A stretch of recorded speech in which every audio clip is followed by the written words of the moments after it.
Hey everyone, and welcome back to Bets Today, your go-to channel for smarter sports betting. Today, we're diving deep into a question I get all the time. How can I actually get better at this? It's a fantastic question because it shows you're thinking like a pro, not just a casual bettor. So, if you're ready to move beyond just picking your favorite team and start making more informed, strategic decisions, you've come to the right place. Stick around, because by the end of this video, you'll have a clear roadmap to elevate your game. First things first, let's bust a major myth. There's no magic formula or guaranteed can't-lose system. If anyone tries to sell you one, run in the other direction. Becoming a better sports bettor is about skill, discipline, and knowledge, not luck. It's about shifting your mindset from gambling to investing. Think about it. A successful investor doesn't just throw money at random stocks, they do their homework. The same principle applies here. Your goal isn't to win every single bet, because that's impossible. Your goal is to be profitable over the long term. That means winning more than you lose, and that's a skill you can develop. So where do we start? The absolute foundation of smart betting is bankroll management. This is non-negotiable. Your bankroll is the total amount of money you've set aside specifically for betting. This should be money you can afford to lose. I can't stress this enough. Never, ever bet with money you need for rent, bills, or groceries. Once you have your bankroll, the golden rule is to bet only a small percentage on any single game, typically 1% to 3%. This is called a unit system. For example, if your bankroll is $1,000, one unit would be $10. This strategy protects you from blowing your entire bankroll on a bad streak, which, trust me, will happen to everyone. It keeps you in the game, allowing your long-term strategy to play out. Now that we have our finances in order, let's talk about the fun part: the research.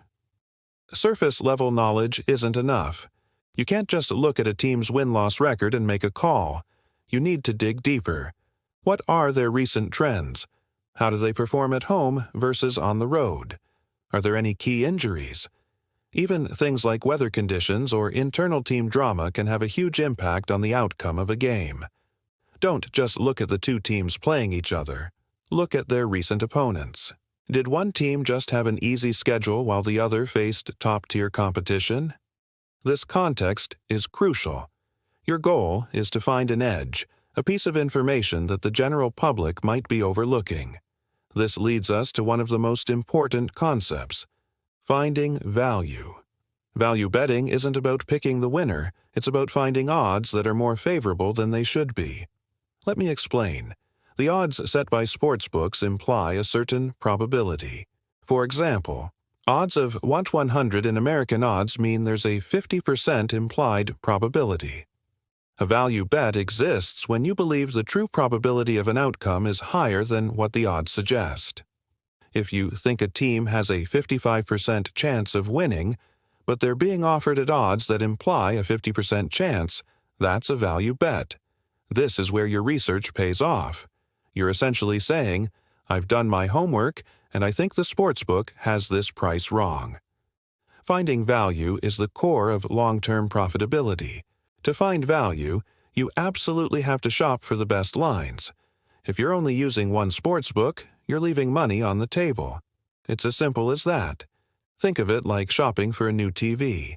You wouldn't just walk into the first store and buy it, right? You'd check prices online, compare different retailers to find the best deal. The same applies to betting. Different sportsbooks offer slightly different odds and lines. One book might have the point spread at 3, while another has it at 2.5.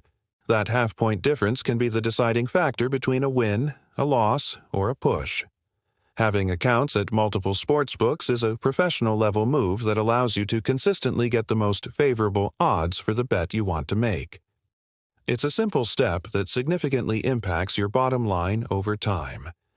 Now, let's talk about biases, the silent killers of a bankroll. The biggest one is confirmation bias. That is when you only look for information that confirms what you already believe. If you love a certain team, you'll naturally focus on all the reasons they're going to win and ignore the red flags. You have to be brutally honest with yourself and analyze every game objectively. Another one is recency bias, where you put too much weight on the most recent game. A team isn't suddenly the best in the league because they had one great game, nor are they the worst after one bad loss.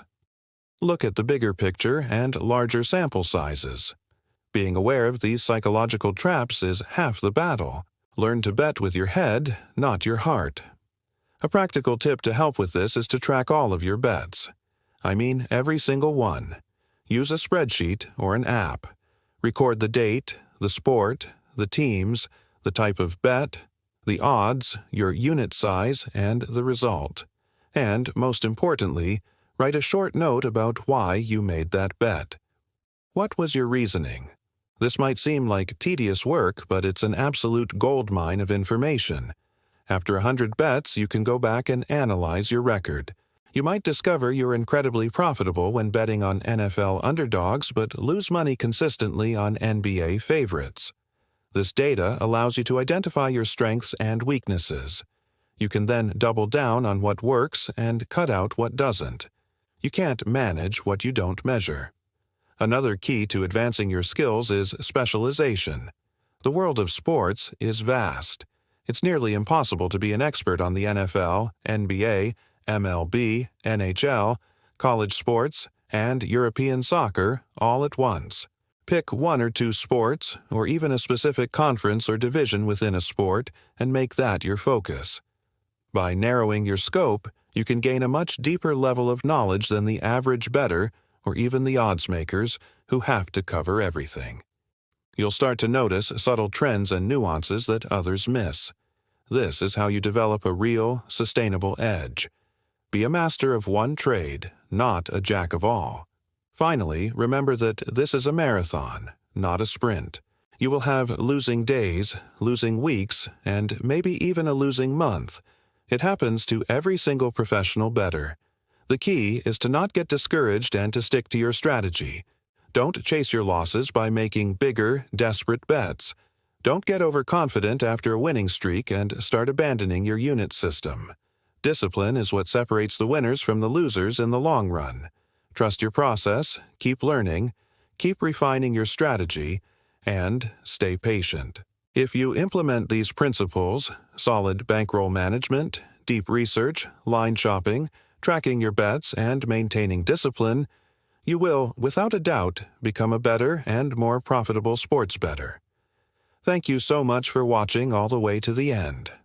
I hope you found this guide helpful and that it gives you the confidence to take your betting to the next level. If you got value from this video, do me a huge favor and hit that like button. It really helps the channel grow. And if you haven't already, make sure to subscribe to Bets Today and ring that notification bell so you never miss out on our future content. We've got a lot more strategy and analysis coming your way. Drop a comment below and let me know which tip you're going to start using first. Thanks again for tuning in, and I'll see you in the next video.